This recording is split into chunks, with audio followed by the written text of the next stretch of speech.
તો સતત બીજા દિવસે ગિરનાર રોપવે સેવા બંધ રાખવામાં આવી છે। ભારે પવનને કારણે રોપવે સેવા બંધ કરાઈ છે। 60 કિલોમીટરથી વધુ ઝડપે પવન ફૂંકાઈ રહ્યો છે, જેના કારણે આ નિર્ણય લેવાયો છે।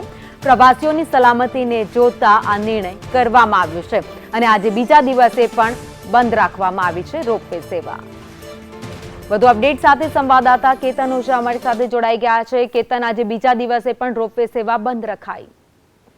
ચોક્કસ કે છેલ્લા 2 દિવસથી જૂનાગઢમાં ભારે પવન ફૂંકાઈ રહ્યો છે। 80 કિલોમીટરની ઝડપે જે છે પવન ફૂંકાઈ રહ્યો છે અને તેને યાત્રિકોની સલામતી માટે, પ્રવાસીઓની સલામતી માટે રોપવે બંધ રાખવાનો નિર્ણય લેવામાં આવ્યો છે। છેલ્લા 2 દિવસથી રોપવે છે તે બંધ છે અને હજારો જે પ્રવાસીઓ છે તે આવે છે તે નિરાશ થઈને પરત ફરે છે।